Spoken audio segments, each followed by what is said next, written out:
Être connecté ce soir pour cette audition publique, cette deuxième audition publique que l'on fait. Alors, je vais brièvement présenter Ensemble sur nos territoires, vous dire dans quel cadre on se situe, dans ce cadre de processus collectif de réflexion et donc qui passe par des auditions. Et puis, Tom Hainaut présentera un petit peu les modalités pratiques. Et puis, Vanessa Lobin, avec qui je co-anime le groupe qui a préparé cette soirée, introduira l'intervention, présentera l'intervenante de ce soir, Véronique Lucas, et l'intervention. On est sur un format très court, hein, on est juste, ça dure 1 heure, pas beaucoup plus. Si on s'accorde quelques minutes, c'est 5 minutes en plus, pas beaucoup plus, pour garder l'aspect attrayant, attractif d'une soirée dans nos agendas souvent bien chargés, bien occupés. Alors, brièvement, donc, Ensemble sur nos territoires, rappelez, alors pour certains, ça va être ils le connaissent, c'est un rappel, donc je vais balayer rapidement. Ensemble sur nos territoires a été lancé au lendemain des élections européennes, faisant le constat d'une fragmentation des forces politiques qui portaient la transition écologique, et que du fait de cette fragmentation, eh bien, on n'était pas en capacité de pouvoir imposer cette proposition centrale pouvant structurer la vie politique sur un plan national, européen ou territorial.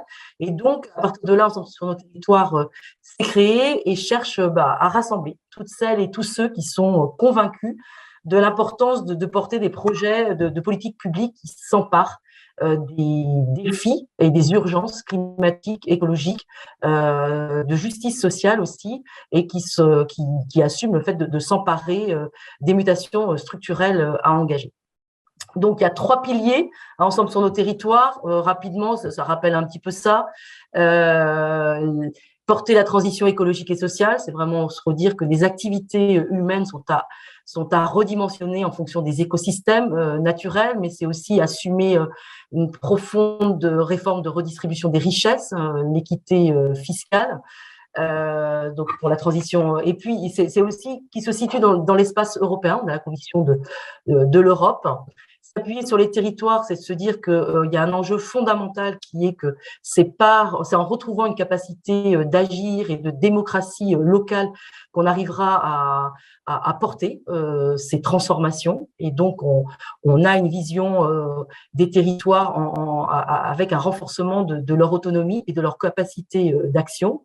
Et enfin, chercher à rassembler, c'est vraiment l'idée et Ensemble sur nos territoires a fait cette démonstration, parce qu'il y a déjà eu des journées telles que certains ont participé, à Erdeven, à Lorient, à Questembert en décembre dernier, et il y en aura à venir au-delà de ces auditions, c'est de pouvoir rassembler, d'être cet espace de réflexion de fond, avec une capacité de rassemblement au-delà des étiquettes partisanes, et donc ça rassemble des gens qui peuvent être encartés dans la gauche, dans les forces de gauche écologistes, et des personnes qui ne sont pas encartées, des élus, des non-élus. Voilà un petit peu pour Ensemble sur le territoire. Et donc, on a réengagé un processus collectif de réflexion, particulièrement pour la Bretagne, pour un nouveau projet breton, social, écologique pour la Bretagne, avec 6 thématiques qu'on a travaillées à Questembert, mais qu'on a recentré sur plutôt 2 groupes de travail plus actifs. On fait aussi en fonction des forces, parce que il faut des piliers qui travaillent, qui s'engagent dans les groupes de travail, au-delà de ceux qui participent aux auditions. Donc, il y a le groupe Décider en Bretagne, le groupe Habiter en Bretagne, le groupe Travailler en Bretagne. Donc, à chaque fois, on voit bien que ça renvoie à des questions sociales majeures et qui nous agitent sur le plan national ou qui renvoient à des crises comme le logement en Bretagne. Et le dernier groupe, c'est Assumer nos responsabilités planétaires. Et c'est ce groupe-là que je co-anime avec Vanessa. Et on a choisi, pour assumer nos responsabilités planétaires sur la région Bretagne, on a choisi de l'angler sur la question agricole et sur le changement du modèle agricole breton, compte tenu du fait que l'agriculture est très impactante sur la production de gaz à effet de serre en Bretagne et très impactante sur la biodiversité. et les questions aussi de solidarité internationale. Donc, on a choisi ça. Donc, la façon de travailler, c'est qu'on collecte des données, c'est qu'on auditionne. Donc, on démarre ce processus. La première audition, c'était il y a 15 jours. On a auditionné Vincent Dubreuil, coprésident du Haut Conseil breton pour le climat, qui est un géographe, et vous pouvez retrouver sa vidéo en replay sur le site internet d'Ensemble sur notre territoire. Et puis donc ce soir, Véronique Lucas, on auditionnera prochainement Dominique Potier, aussi député socialiste, sur les enjeux du foncier. Il y a d'autres auditions prévues pour le groupe Décidant Bretagne de Loïc Blondeau. On vous dira tout ça à la fin de la visio pour vous redonner les prochaines dates. En tout cas, vous êtes invités au-delà de ce soir à participer, à continuer à participer, à suivre nos auditions, et si vous pouvez, à participer activement à un de nos groupes de travail. Pour cela, voilà, il y a un appel, il y a un texte d'appel que vous pouvez signer, et après vous avez toutes les informations et la possibilité de vous inscrire à un groupe. On travaille bien sûr plutôt en visio, mais ça va amener aussi à une journée qui sera très certainement, qui aura lieu, elle n'est pas encore bien positionnée dans la date, mais on a une coordination régionale jeudi, on devrait être un peu plus avancé dans les prochains jours sur une date, à une journée d'étape entre les groupes de travail au mois de septembre, de mise en commun déjà de notre travail, avec cette particularité pour Ensemble sur notre territoire qui est vraiment de formuler des propositions de politique publique à l'échelle régionale, mais aussi à l'échelle locale, des communes ou des EPCI, et à l'échelle nationale et au niveau européen. C'est vraiment l'idée, c'est qu'on fait un travail de réflexion, mais on a vraiment le souhait aussi d'une certaine efficacité, en tout cas de la proposition en termes de politique publique. Et donc, la journée de septembre, ce sera la mise en commun de ces travaux-là le matin et une ouverture l'après-midi avec des débats et avec des intervenants qui seront réinvités et d'autres personnes ressources pour débattre ensemble. Alors voilà, j'en ai fini pour cette introduction. Donc, je vais laisser la parole à Tom sur quelques modalités pratiques, sur la façon dont s'organise la soirée, puis à Vanessa qui va introduire la thématique et l'intervenante Véronique Lucas. Merci Valérie. Bonsoir à toutes et à tous. Rapidement, effectivement, quelques modalités pratiques pour vous dire qu'effectivement, votre micro et votre vidéo sont désactivés pour la simple et bonne raison que voilà, la visio de ce soir va être partagée en replay largement dans quelques jours. Toutefois, vous avez tout à fait la possibilité de partager vos remarques, vos interrogations, vos questions en appuyant sur discuter, le bouton discuter de Zoom, et en partageant vos questions dans le chat, qui seront ces remarques, questions seront ensuite lues par Valérie ou Vanessa dans le temps justement de questions-réponses à la fin de cette audition. Voilà. Donc je laisse la parole à Vanessa et je vous souhaite du coup une bonne audition. Merci. Merci Tom, merci Valérie. Bonsoir à toutes et tous. Bonsoir Véronique Lucas. Merci beaucoup d'être parmi nous ce soir pour cette deuxième audition. Véronique, vous êtes sociologue à l'INRAE de Rennes, vous êtes diplômée de Sciences Po Grenoble et de l'Agro de Toulouse, donc vous avez vraiment les deux casquettes, trois casquettes même, politique publique, sociologie et agro. Et vous étudiez les conditions sociales et collectives de la transition agroécologique des agriculteurs et agricultrices. Ce qui est particulièrement intéressant, c'est que vous étudiez les freins au développement des pratiques agroécologiques sur les territoires. Mais vous étudiez aussi les solutions trouvées par les agriculteurs eux-mêmes pour lever ces différentes barrières. Donc, c'est un sujet qui est bien sûr particulièrement en ce moment très sensible et qui est aussi hautement politique. Mais on va peut-être déjà vous demander dans un premier temps de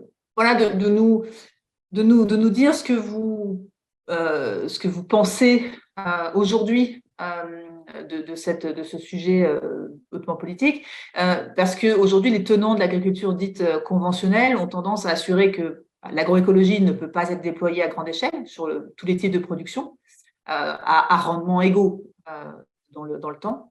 Alors, du coup, vous vous demandez aussi, est-ce que c'est une réalité? Est-ce que le changement climatique en Bretagne change la donne sur cette fausse idée? Et est-ce que vous percevez, vous, en tant que chercheuse, des signaux positifs relatifs à cette transition agroécologique en Bretagne? Et enfin, quels sont les principaux obstacles que les politiques publiques peuvent contribuer à lever pour mettre à l'échelle ces pratiques agroécologiques sur le territoire? Donc, on vous laisse du coup discuter de ces principales questions sur une 15-20 minutes. Et puis, par la suite, on prendra des questions d'auditeurs et auditrices pendant une trentaine, quarantaine de minutes. Je vous laisse la parole, donc. Merci à vous. Donc, je vais d'abord partager, du coup, mon diaporama. Voilà, vous le voyez bien. Donc, là, par contre, il a... Oui, on le voit parfaitement. Merci. Par contre, c'est pas le...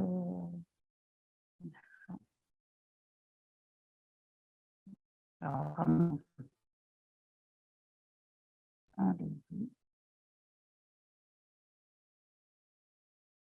Voilà, donc merci à vous de m'avoir invité à vous faire part en fait de mes analyses pour contribuer à votre réflexion. Donc je vais tenter de répondre à toutes ces questions à partir effectivement de mes travaux de recherche et de ceux de d'autres collègues, travaux de recherche qui, comme vous l'avez dit, donc sont sur les conditions de la transition écologique du secteur agricole, en particulier des agriculteurs et agricultrices, et à partir de leur mode de collaboration, d'organisation collective, pour lever les freins à la transition. Donc, du coup, je vais passer brièvement sur la nécessité de transition écologique parce que je pense qu'on est déjà tous avertis sur la question. Ouais, donc, je vais passer rapidement sur la nécessité de cette transition agroécologique dans l'agriculture bretonne parce que tout le monde en est déjà, à mon avis, convaincu. Et rappeler que, en fait, face aux impacts des agricultures bretonnes sur l'environnement et les ressources naturelles, il y a déjà eu un certain nombre de politiques publiques. Si on regarde par exemple l'agriculture biologique, on est sur le département d'Ille-et-Vilaine, celui où je travaille le plus, à peine 10% des surfaces agricoles du département qui sont en bio, alors que le premier instrument de politique publique en faveur de cette forme d'agriculture date déjà de plus de 40 ans, et à peine 10% des surfaces agricoles bio en Ille-et-Vilaine. Autre exemple, le plan Écophyto, lancé en 2008, visant à une réduction de moitié de l'usage des pesticides. Or, on voit que l'objectif est loin d'être atteint et qu'en fait, ces dernières années, on a une plus grande fréquence de dépassement du seuil de présence problématique de résidus de pesticides dans les eaux bretonnes, et que si on regarde les ventes de pesticides, on constate aussi qu'en fait ces ventes n'ont pas franchement diminué entre 2011 et 2020, puisqu'il y a eu d'abord une hausse et une diminution, mais qui à un niveau pas franchement réduit par rapport à ce qu'on avait en 2011. Par exemple, sur ces graphiques-là qui correspondent au territoire du bassin versant du Meux et de la Vilaine. Donc, tout ça montre bien qu'il y a besoin de passer à la vitesse supérieure. Donc, qu'est-ce que ça voudrait dire aller vers une Bretagne agroécologique? En fait, ça veut dire une agriculture beaucoup plus sobre en ressources, avec un usage limité des ressources non renouvelables ou préjudiciables à l'environnement, et donc avec un impact très fortement réduit sur les écosystèmes, notamment sur les processus écologiques qui sont nécessaires à l'activité agricole elle-même, la biodiversité, les sols, etc. Et concrètement, qu'est-ce que ça veut dire si on décline ça en Bretagne? Ça veut dire une charge animale divisée par 2 ou 3 à l'échelle de la région selon les scénarios de transition agroécologique qu'on retient, avec des élevages avant tout en plein air ou pâturant s'agissant des herbivores, accompagné d'un redéploiement massif des prairies et des trames bocagères, avec un développement des cultures alimentaires, donc légumes secs, arboriculture fruitière, céréales, maraîchage, et puis du coup un élargissement important de la population active agricole, puisqu'on sait que les formes agroécologiques sont plus intensives en travail que les formes conventionnelles. Et donc aujourd'hui, par rapport à cet horizon, on est sur une part restreinte de fermes écologiques aujourd'hui en Bretagne. Et donc la question, c'est de comprendre pourquoi on est sur une part aujourd'hui restreinte. Donc, ce qui pose la question de quels sont les freins à la transition écologique des agricultures bretonnes.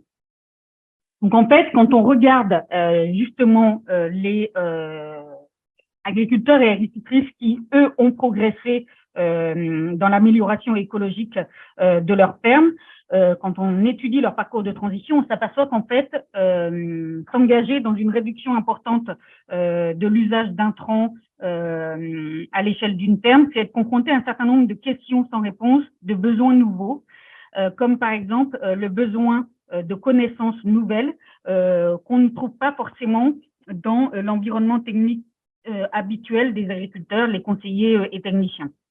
Ça demande de mettre en culture de nouvelles espèces pour lesquelles on ne va pas forcément trouver des semences de manière satisfaisante. Cultivons de nouvelles espèces, on peut être confronté à un manque de débouchés ou de valorisation économique de ces nouvelles productions.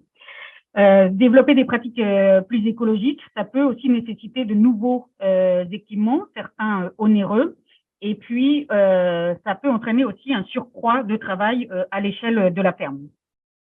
Donc voilà, s'engager dans l'amélioration écologique, c'est se confronter à ces questions, à ces nouveaux besoins pour lesquels il n'y a pas forcément de réponse immédiate. Et donc, ce qu'on constate, c'est que les agriculteurs qui arrivent à progresser dans l'amélioration écologique s'organisent collectivement pour trouver les solutions face à ces besoins nouveaux. Face au manque de connaissances adéquates, ils vont se regrouper dans des collectifs de formation collective et de partage d'expériences pour co-construire par eux-mêmes les connaissances dont ils ont besoin. Face à l'accès difficile aux semences, ils vont choisir d'autoproduire ces semences, et plutôt que chacun autoproduit toute la gamme des espèces dont il a besoin, ils vont s'organiser à plusieurs et se répartir ce travail de production de semences fermières via des échanges entre eux ensuite. Face au manque de débouchés ou de valorisation économique, il y a différentes solutions collectives qui sont activées, soit de créer des groupements de producteurs pour essayer d'atteindre de nouveaux marchés, ou bien de mettre en place des circuits courts de manière collective via différents points de vente collectifs, les drives, les marchés de plein air, les magasins de producteurs, etc. Face aux besoins d'équipements nouveaux, du coup, des producteurs s'organisent à plusieurs pour acheter ces équipements de manière collective ou bien investir grâce à une CUMA, une coopérative d'utilisation de matériel agricole, voire co-construire ou co-concevoir collectivement les équipements qu'ils ont besoin de manière adaptée à leur situation. Et face au surcroît de travail, différentes solutions collectives sont organisées, comme le fait d'employer des salariés entre plusieurs fermes, de mettre en place des chantiers en commun sur certaines opérations pour gagner en productivité physique du travail et du coup pouvoir libérer du temps, par exemple, pour participer aux réunions des groupes de formation collective. Donc, c'est en fait un ensemble de modes d'auto-organisation collective qui sont du coup mis en place par les agriculteurs qui progressent dans l'amélioration écologique. Mais en même temps, cette auto-organisation collective, elle demande un certain nombre de conditions et de dispositions. Donc, elle est exigeante, par exemple, en temps disponible. Or, aujourd'hui, la profession agricole est la catégorie socio-professionnelle au plus fort volume horaire de travail en France. Donc, c'est pas si simple que ça de se dégager du temps pour s'impliquer dans les modes d'auto-organisation collective requis. Ça demande un certain nombre de dispositions et de compétences collaboratives et sans doute que ça ne vous aura pas échappé que dans l'éducation nationale, dans l'enseignement agricole, on n'apprend pas forcément à collaborer dans notre milieu professionnel. Et puis, ça demande aussi un certain niveau de capital social, comme on dit en sociologie, c'est-à-dire un réseau de connaissances parmi les collègues afin de pouvoir repérer ceux avec qui on va pouvoir s'organiser collectivement pour trouver des réponses à nos questions. Et ben, dans les territoires de Bretagne particulièrement riches en CUMA ou en groupe d'échange entre pairs, on peut repérer des partenaires de collaboration de cette manière. Là où il n'y a pas cette richesse, ce maillage d'organisation collective, c'est plus compliqué, a fortiori, quand on n'est pas issu du territoire, pour repérer les partenaires de collaboration avec qui on va pouvoir s'organiser collectivement. Donc, c'est ça qui explique que cette auto-organisation collective n'est pas à la portée de tous les acteurs qui ne sont pas également dotés de ces dispositions nécessaires à l'auto-organisation collective. Et pour ceux qui ont ces conditions, ce qu'on s'aperçoit, c'est qu'en fait, cette auto-organisation collective, elle apporte des solutions, mais de manière plus réussie, plus efficiente dans certains modèles de production. Par exemple, en élevage laitier, les groupes ont permis de façonner notamment les systèmes herbagers qui, au final, donc plus écologiques, qui au final ne présentent pas un surcoût trop important par rapport au système laitier conventionnel. Donc, du coup, on arrive à pas loin de 10% de part d'élevage laitier en bio en Bretagne. Ces modes de collaboration en élevage porcin n'arrivent pas à construire un modèle de production porcine écologique avec des surcoûts limités. Les surcoûts sont en fait très importants, ce qui limite en fait la possibilité de trouver des consommateurs pour les produits de l'élevage porcin bio, et donc qui limite au final la part du cheptel bio dans l'élevage porcin breton qui n'atteint pas 1%. Donc, cette auto-organisation collective, elle est exigeante et elle n'arrive pas à relever tous les défis. Et donc, ce que ça révèle en creux, c'est qu'en fait, l'organisation générale du secteur agricole reste peu orientée vers la transition écologique. Donc, comprennent l'ensemble des opérateurs de l'amont, les fournisseurs de services et d'intrants, l'ensemble des opérateurs de l'aval, ce qui est du domaine de la transformation agroalimentaire, de la distribution, mais aussi les politiques commerciales au niveau européen ou au niveau national qui règlent les rapports entre transformateurs et distributeurs, les réglementations, la recherche et développement. Tout ça, ça configure aujourd'hui une organisation du secteur agricole qui fournit assez peu de ressources, voire même un certain nombre de contraintes aux agriculteurs s'agissant de changer et d'entreprendre la transition écologique. Donc, ce que ça montre, c'est qu'en fait, c'est une transformation structurelle d'ampleur qui est nécessaire de cette organisation générale du secteur agricole pour permettre une transition écologique de grande ampleur. Alors, plus précisément, en fait, le niveau de transformation qui est requis, finalement, c'est un peu le même que ce qu'on a vu lors de la modernisation agricole. Des années 50 aux années 90, la production agricole en Bretagne a été multipliée par 6. Cette multiplication, elle n'est pas spontanée, elle n'est pas le fruit du hasard, elle a bien été en fait organisée, structurée, et qu'en fait, le niveau de transformation aujourd'hui des agricultures bretonnes vers une Bretagne agroécologique, c'est le même niveau de transformation, réduire la charge animale par 2 ou 3, augmenter massivement la population active agricole, etc. Or, le niveau de transformation qui a été opéré à l'occasion du processus de modernisation agricole, il a été rendu possible par une action publique très structurée, transformatrice, pour permettre cette augmentation productive très importante, avec un ensemble d'instruments coordonnés mis en cohérence, des politiques commerciales européennes basées sur la protection du marché intérieur, une politique agricole européenne soutenant économiquement les exploitations, des démarches de planification qui fixaient des objectifs à long terme et différentes étapes pour y arriver, un ensemble de réglementations, des investissements publics massifs dans la recherche et le développement, différentes formes de soutien public à l'organisation des producteurs et des filières. Tout ça, ça s'est organisé des années 45 aux années 1980 dans le contexte d'États européens interventionnistes dans l'économie. Aujourd'hui, en fait, c'est un peu le même niveau d'action publique coordonnée à différents niveaux qu'il faudrait. Or, qu'est-ce qu'on constate? C'est plutôt des évolutions qui sont contraires aux besoins de la transition agroécologique, des politiques commerciales européennes qui vont vers davantage de libre-échange avec les autres continents. Certes, un nouveau pilier qui a été ajouté à la politique agricole européenne depuis les années 90, mais qui est largement sous-doté comparativement au premier pilier qui continue à soutenir, voire même exacerber les logiques de la modernisation. Très peu de planification qui permettent d'annoncer un cap clair aux producteurs.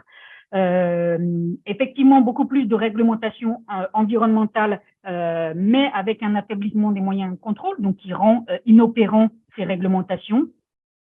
Une décrue des investissements publics dans la recherche et le développement, je pourrais vous en parler longuement à partir de mon bureau, mais on va s'en abstenir, et ainsi que des faibles soutiens publics à l'organisation des producteurs.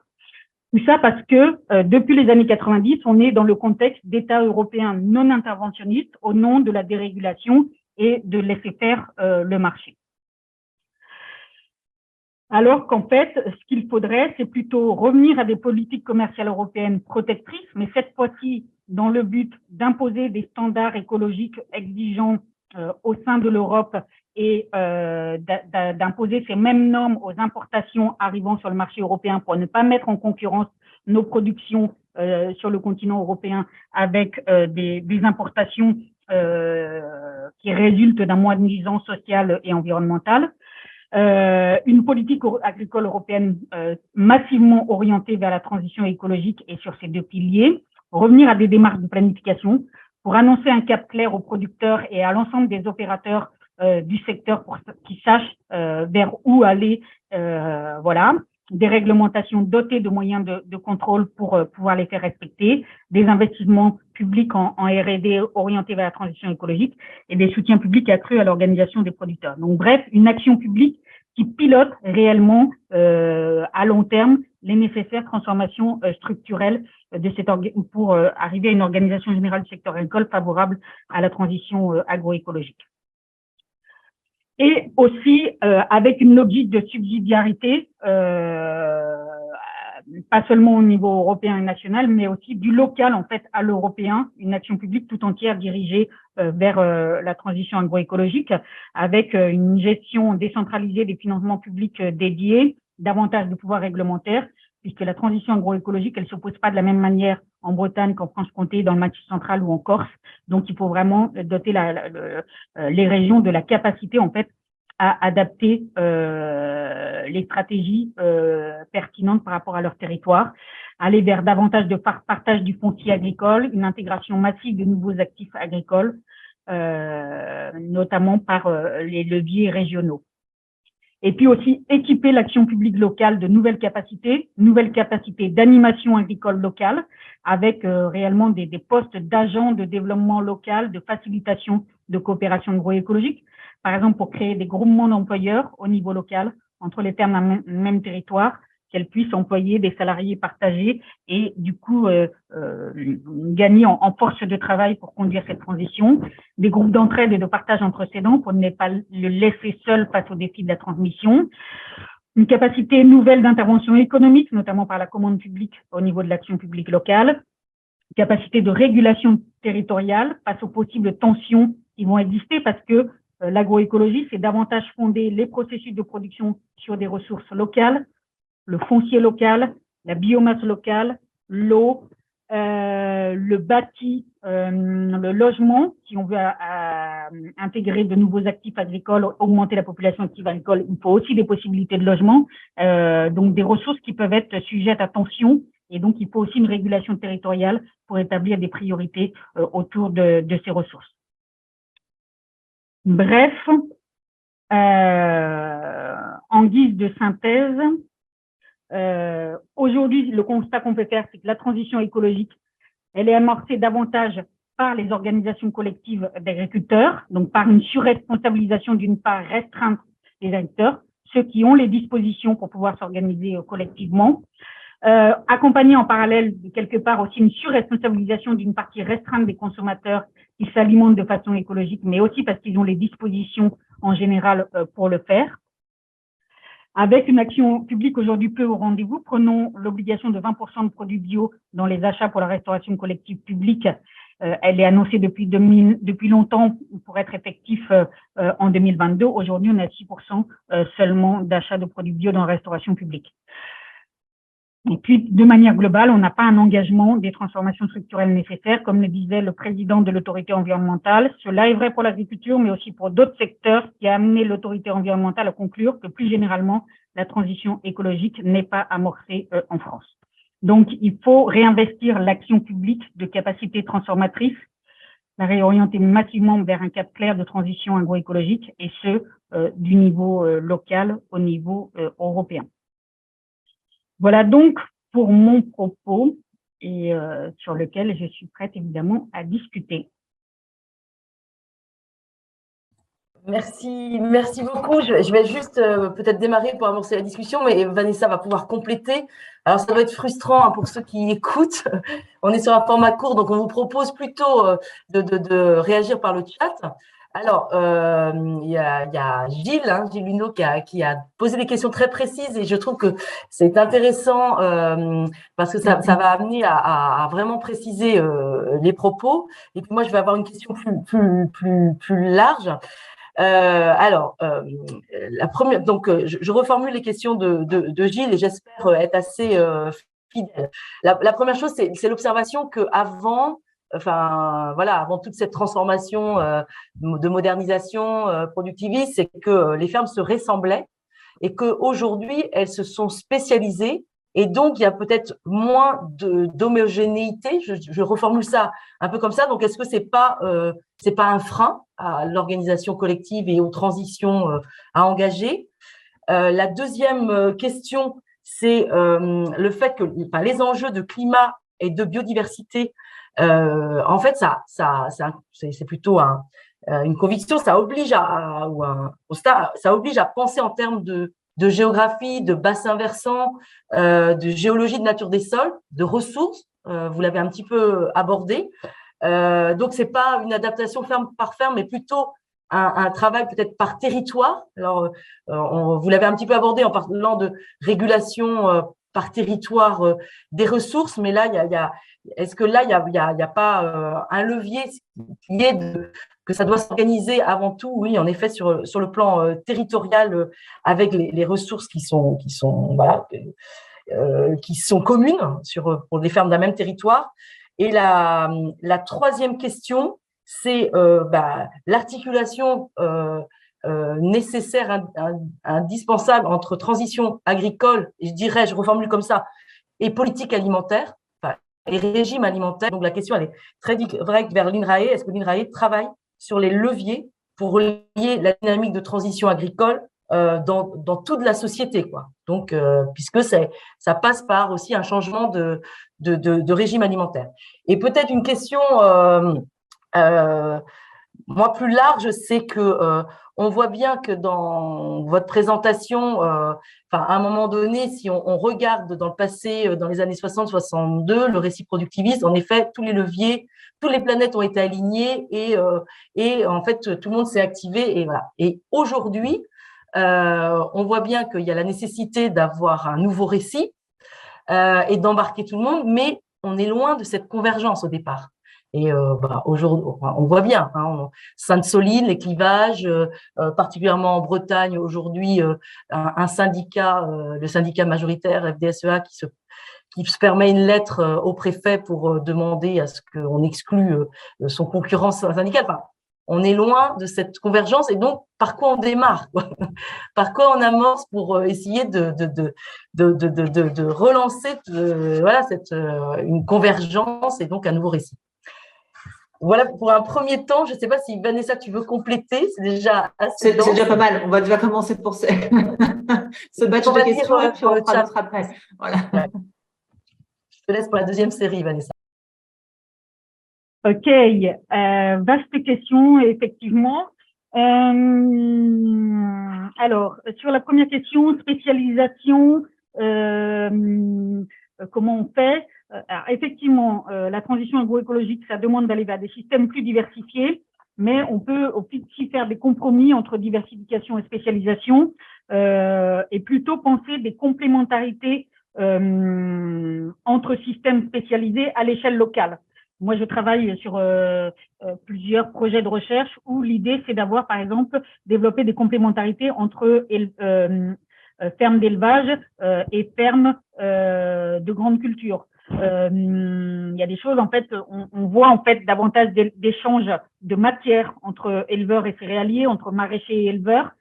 Et donc, du coup, je travaille à augmenter l'échelle de ce type d'interaction entre fermes spécialisées et donc du coup davantage penser une diversification à l'échelle du territoire à partir de systèmes qui peuvent rester spécialisés de manière apparente au niveau de l'exploitation, mais via des échanges parcellaires, etc., qui conduisent quand même à une diversification culturelle à l'échelle du territoire, à une à davantage de circularité des flux de ressources, et donc qui sont intéressants pour la transition agroécologique. Donc voilà, donc effectivement, les enjeux de climat et de biodiversité obligent en fait à davantage d'ancrage local. C'est bien pour ça que je dis qu'il faut équiper aussi l'action publique locale pour avoir une gouvernance territoriale en fait de ce réancrage des processus de production davantage sur les ressources territoriales. Et donc, évidemment, diminuer la charge animale en Bretagne par 2 ou 3, ça demande aussi en face un changement du régime alimentaire. Donc ça, c'est pensé de plus en plus dans un certain nombre de travaux de recherche. Donc, je rappelle notamment une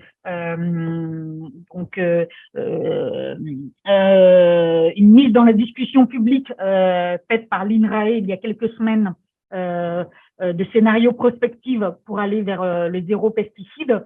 Et donc, il y a 3 scénarios qui sont mis sur la table qui permettraient d'évoluer vers une agriculture, vers des agricultures sans pesticides, et dont 2 scénarios sur les 3 qui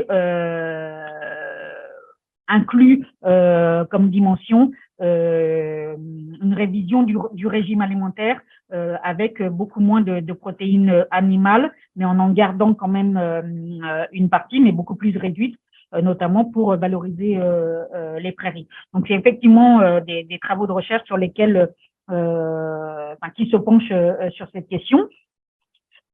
Et l'alignement de planètes qui a permis la modernisation. Alors, bon, déjà, ça s'est pas fait comme ça. Ça s'est fait dans un va-et-vient. On peut rappeler aussi comment nombre d'organisations agricoles se sont organisées vis-à-vis des pouvoirs publics nationaux et européens pour demander une action publique qui permette le développement agricole breton. Donc là, ça a été aussi le fruit de batailles, de controverses. Donc c'est aussi la même chose qui va sans doute se passer si on veut un nouvel alignement des planètes, et puis aussi en tirant les leçons de ce qui s'est passé pendant la modernisation, parce que cette action publique modernisatrice, même si il y avait une forme de cohérence, d'alignement, elle avait quand même des défauts. Elle était assez autoritaire par bien des effets, avec peu de on peut pointer un manque de justice sociale dans la manière de s'opérer, etc. Donc, on peut aussi prendre des leçons de la manière dont ça s'est fait pour penser l'action publique en soutien de la transition agroécologique. Et puis, du coup, moi, ce que je pense, c'est qu'en fait, donc, il y a à la fois des batailles pour avoir cet alignement de planète, et puis aussi une intelligence à mettre pour exploiter toutes les marges de manœuvre possibles à chaque niveau en attendant cet alignement de planète. Et donc, c'est tout le sens des efforts, des démarches que mènent un certain nombre de collectivités pour avancer dans de meilleures conditions territoriales de la transition agroécologique. C'est tout l'intérêt des producteurs qui s'organisent pour mettre au point les conditions qui leur permettent de progresser dans l'amélioration écologique, etc. Mais du coup, renforcer l'échange d'expérience, le débat, et pour tirer des leçons de ce que chacun fait, et mieux du coup éclairer ce qui est à faire dans le cadre d'une action publique transformatrice. Et puis, ce que je note aussi, par rapport effectivement à ce climat qui peut apparaître tendu aujourd'hui entre les différents acteurs qui s'opposent autour des modèles agricoles pour le futur. En fait, on entend un certain nombre d'acteurs et puis il y a aussi beaucoup de silence de la part d'acteurs qui, par exemple, sont dans les organisations agricoles, sont convaincus qu'il faut changer de cap, aller vers la transition agroécologique, mais qui aujourd'hui sont un peu silencieux dans leur organisation parce que quelque part le fait qu'une partie des pouvoirs publics entérinent et soutiennent des logiques contraires à la transition agroécologique, eh ben, ça n'offre pas de poids à leurs arguments dans les organisations agricoles pour changer le cap. De même, un certain nombre d'acteurs qui arrivent à avancer dans la réduction d'usage de pesticides, mais sans aller assez loin, sans aller plus loin, parce que voilà, ils sont confrontés à un certain nombre de leviers. Je note aussi qu'ils sont assez silencieux et qui permettent pas que leurs expériences nourrissent le débat public, parce que voilà, entre les positions très clivées qui s'expriment aujourd'hui, ils ne trouvent pas l'espace pour exprimer et faire part de leurs expériences. Donc il y a aussi en fait des espaces de débat à ouvrir pour mieux entendre en fait la diversité des expériences aujourd'hui au regard de cet horizon de transition. Merci beaucoup pour tous ces éléments de réponse en un temps record. On va essayer de ne pas trop vous épuiser non plus. Alors, il y a encore plein de questions. Je ne suis pas sûre qu'on arrive à toutes les traiter, mais on va essayer d'en prendre encore quelques-unes. Il y a une question qui me semble assez… Enfin, toutes les questions sont intéressantes, mais celle-ci, elle est intéressante d'un point de vue prospectif.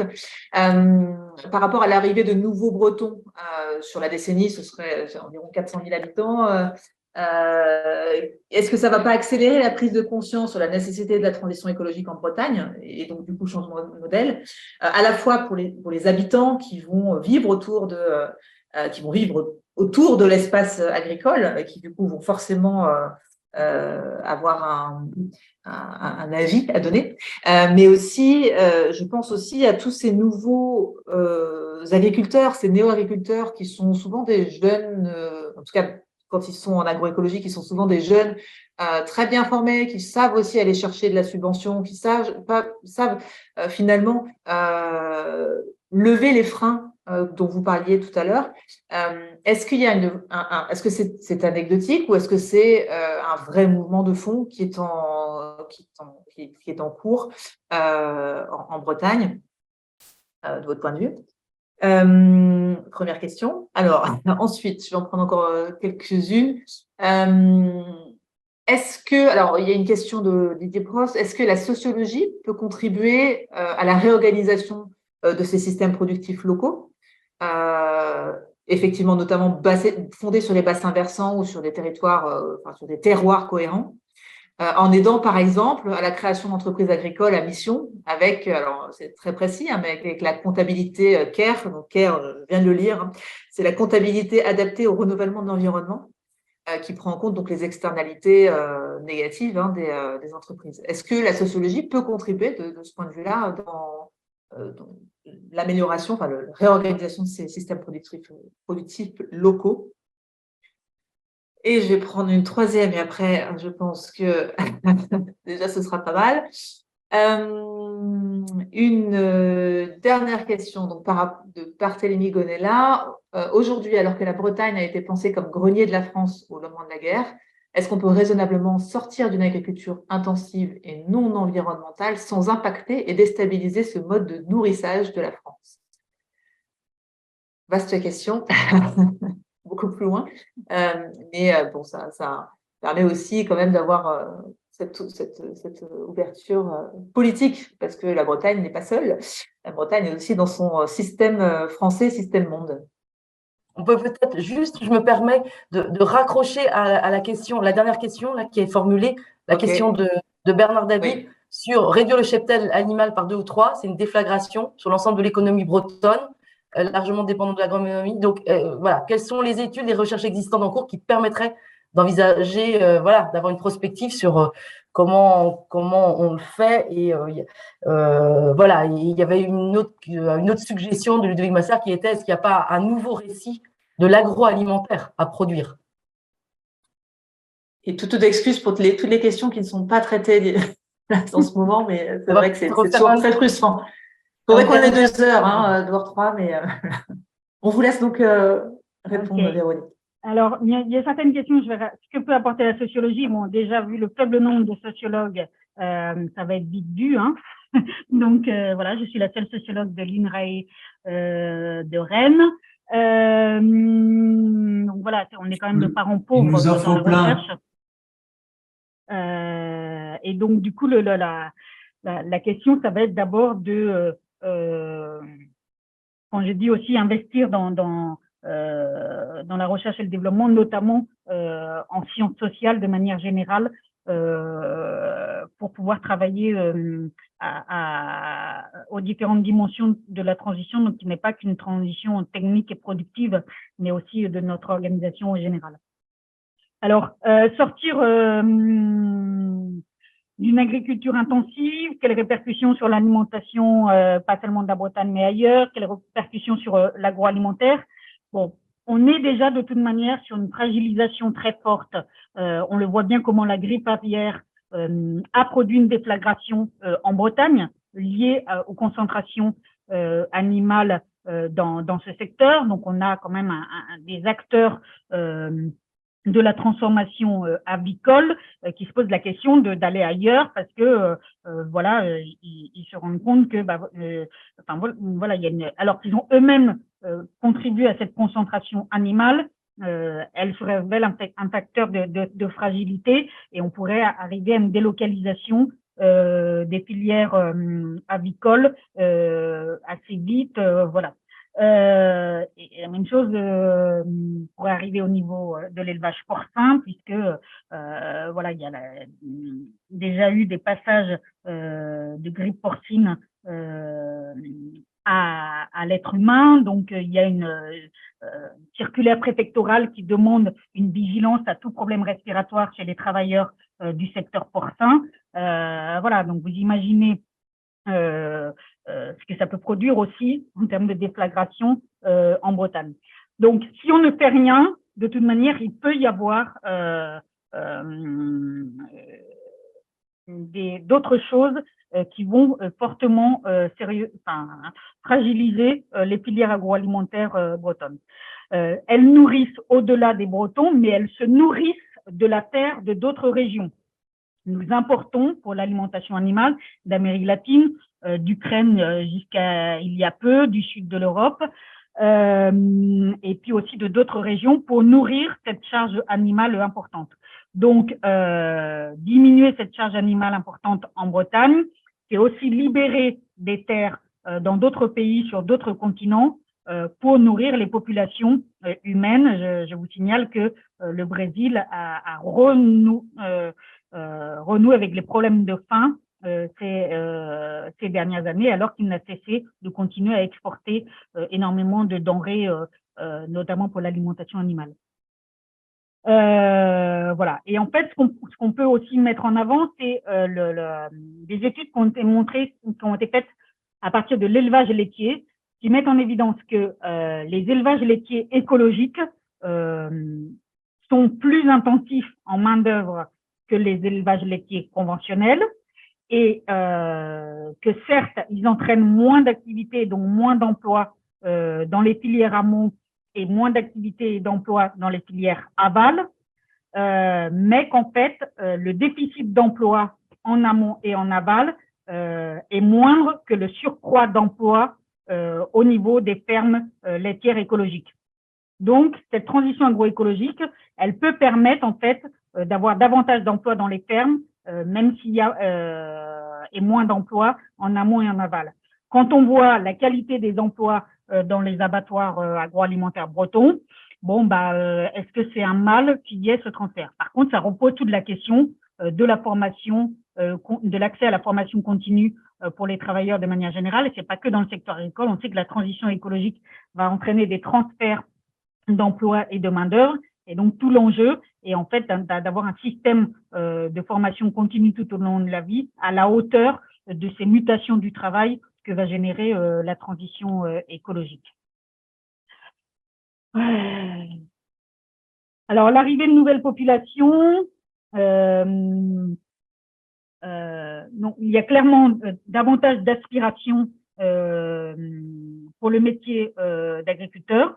Il y a un grand enjeu de créer les conditions pour que ces nouvelles générations qui s'intéressent au métier d'agriculteur puissent effectivement le devenir. Mais donc c'est loin d'être anecdotique, mais en fait, il faut encore amplifier cet intéressement de nouvelles populations au métier d'agriculteur, puisqu'il y a une vague massive de départs en retraite. Donc, ils vont non seulement renouveler les gens qui sortent du métier en ce moment et dans les années à venir, en plus de ce renouvellement, en accueillir bien d'autres, quoi. Donc, l'enjeu, notamment sur le logement, il n'est pas mince.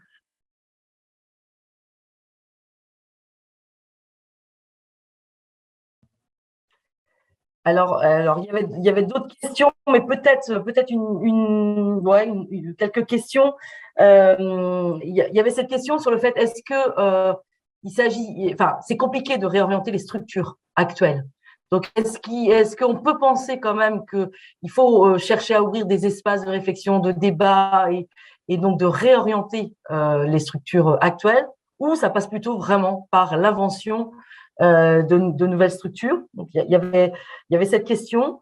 Et puis, il y avait la question de est-ce qu'il n'y a pas un enjeu, enfin, je le formule en tout cas de cette manière-là, alors on a parlé de la sociologie, l'importance peut-être de la sociologie sur les territoires pour le changement, mais aussi des climatologues, des hydrologues, des écologues. Est-ce que là, il y a pas à convoquer, il n'y a pas un enjeu à convoquer des nouvelles ressources, quoi, en sciences pour ces changements?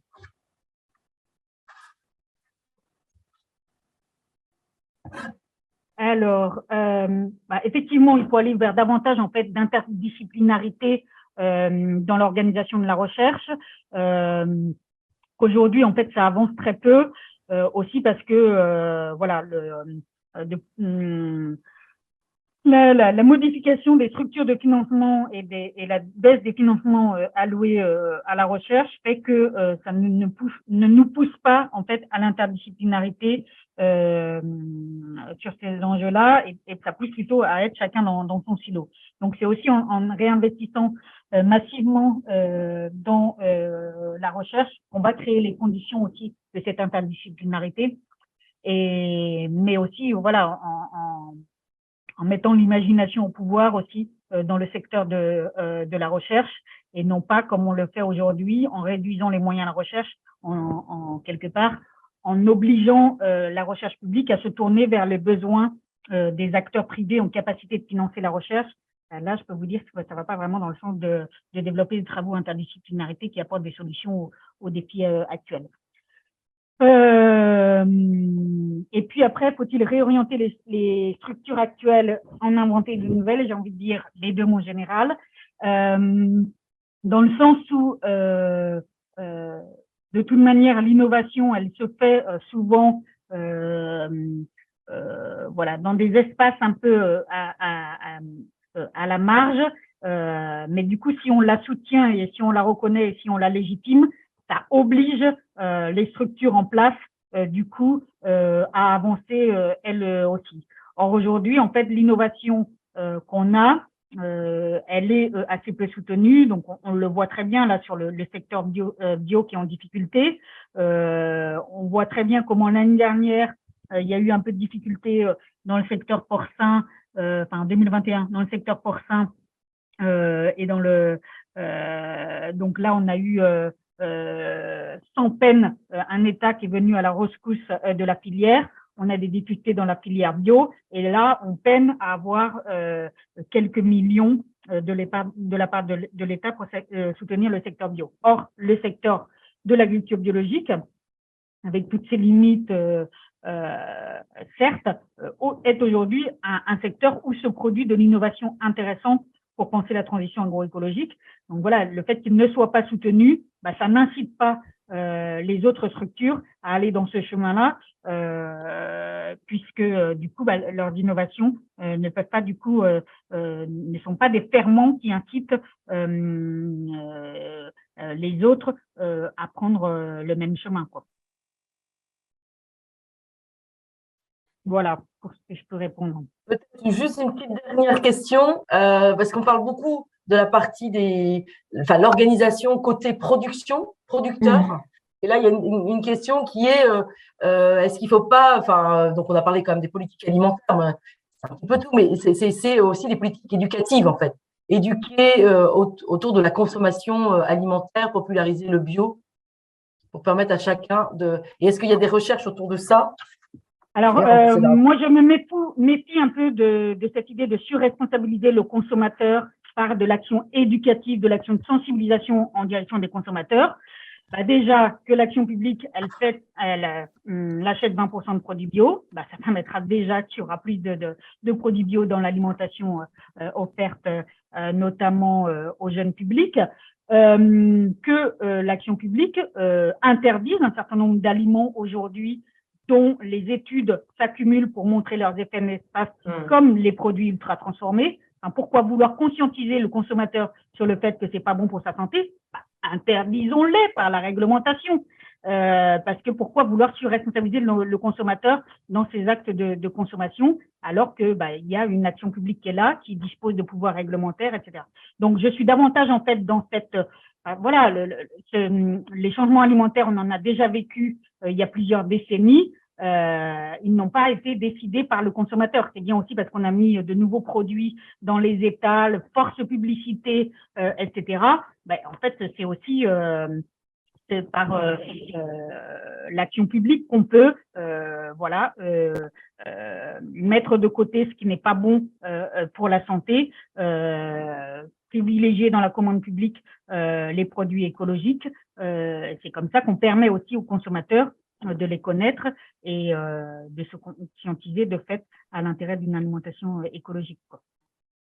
Bon, merci beaucoup. On va s'arrêter là. Il est 22h02. Évidemment, il y aurait plein de choses, mais je pense que ça a déjà été dense. Vous dire que dans le chat, il y a quand même eu beaucoup d'échanges. C'est très riche, et puis de liens, de propositions.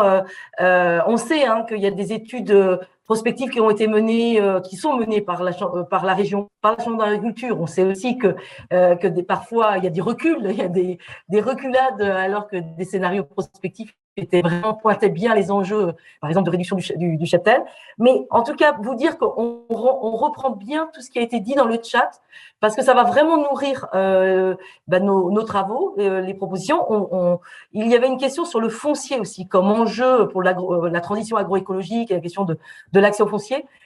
Justement, une des prochaines auditions, peut-être qu'on en aura une avant, mais une prochaine audition de ce groupe de travail, assumer nos responsabilités planétaires et particulièrement sur la transformation du modèle agricole breton, ça va être donc d'auditionner Dominique Potier, député socialiste, ce sera le mardi 13 juin, de 21h à 22h. Et Dominique Potier a beaucoup travaillé, et il est sur ces questions-là, il est agriculteur, ou il l'a été en tout cas pendant une grande partie de sa vie.